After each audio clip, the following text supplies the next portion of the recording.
Atkinson.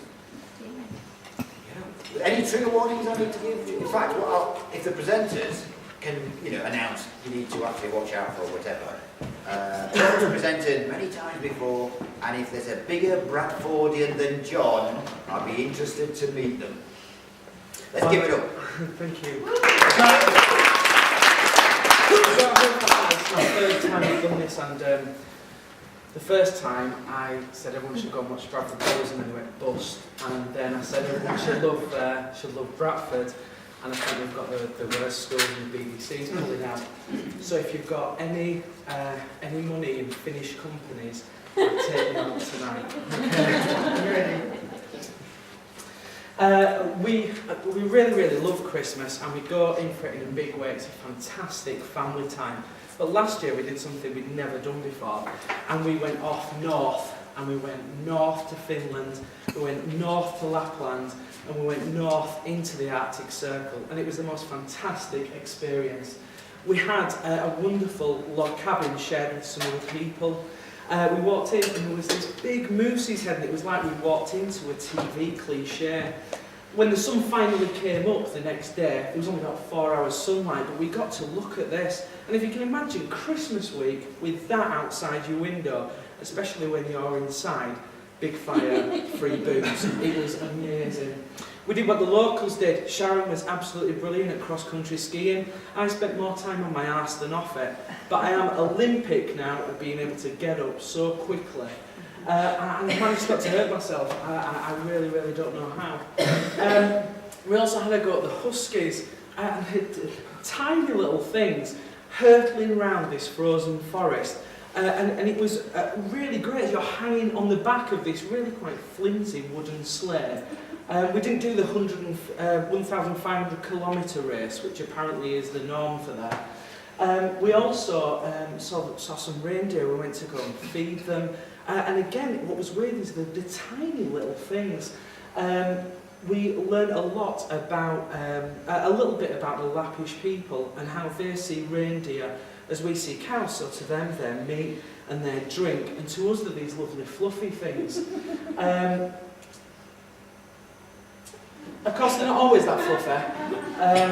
We had, so we were being pulled along by a reindeer, and we're taking these fantastic photographs, and we've got a frozen lake, an Arctic fox, and then suddenly this thing appears behind you. And when you're doing the other romantic thing, like that, and just as I press the button, Blitzen comes up behind us and started breathing behind our neck. I struggle to look romantic at the best of times, but when that's happening, reindeer was, though, my favourite animal of the holiday. Sautéed, carpaccio, as a moose. I absolutely loved the reindeer. I couldn't take one to work, though, but when it came to the fun way of travelling, you definitely had to go for the men.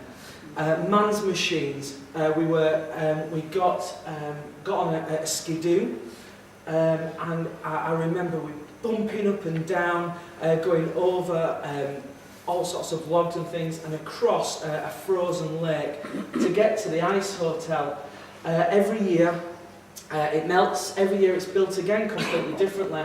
They hack out bits with new themes, new rooms, different sizes.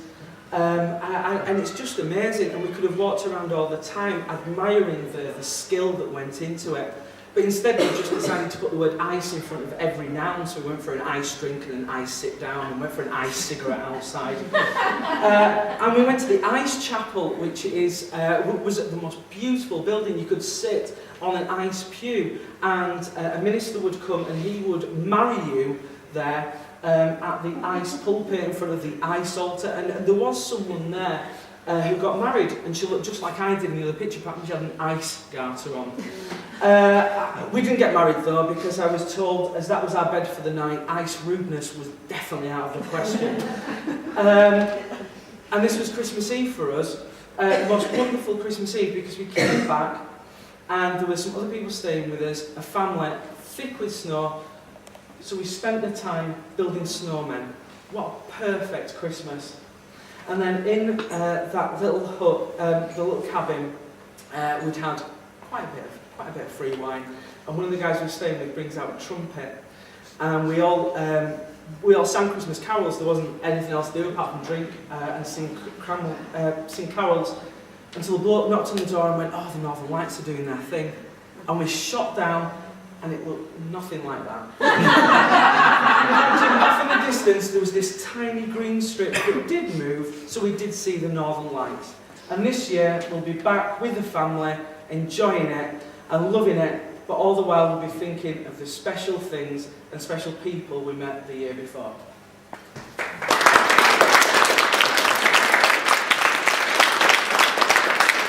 Thank you very much. This was my job.